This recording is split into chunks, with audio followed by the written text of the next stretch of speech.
So today we want to do a Sitrep, talk a little bit about the economic collapse and how it's deepening. The first thing I want to talk about is the amount of people that are moving in together, families, extended families.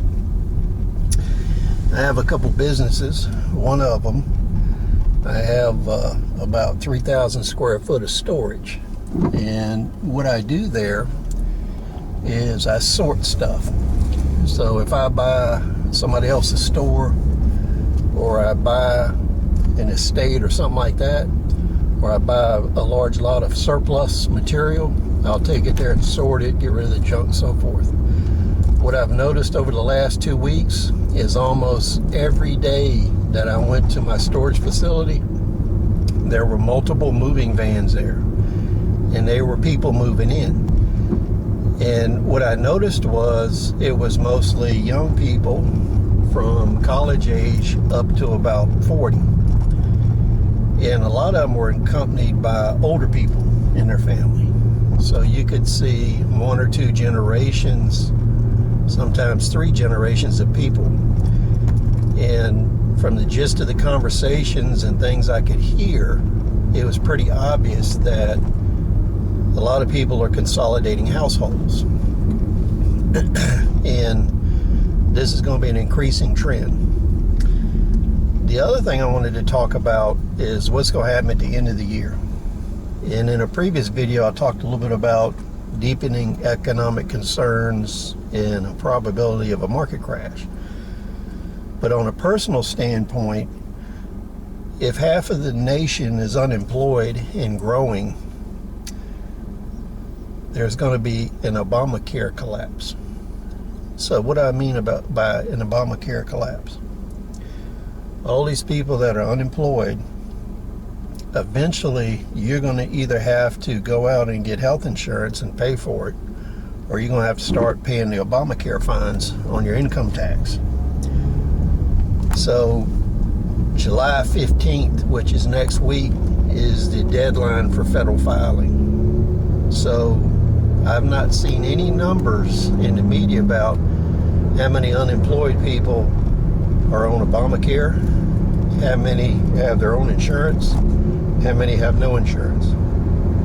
As we move into the end of the year, November, December, and things continue to deepen in the economic collapse, you're going to see more and more people having to make choices on whether to get health care, whether to pay for a mortgage, or whether to pay for food.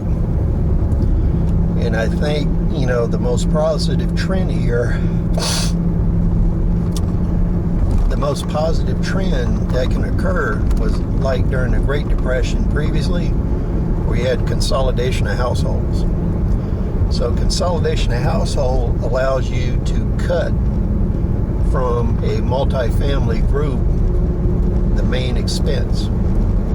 That way you can consolidate money, resources.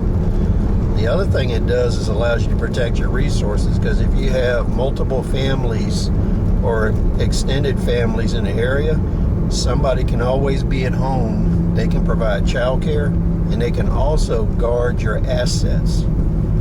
Because as things move forward and people get more and more desperate, you're going to see a lot more crime.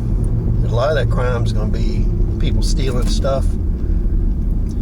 Now, there's not much talk about that right now, but it's like if we're getting rid of the police, defunding the police in a lot of areas, that's going to cause an increase in crime because there's going to be nobody to deter it.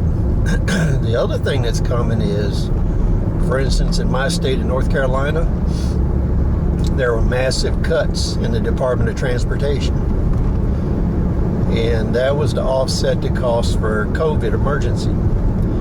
So moving forward into this year and the next couple years, you're going to see more and more massive cuts in services.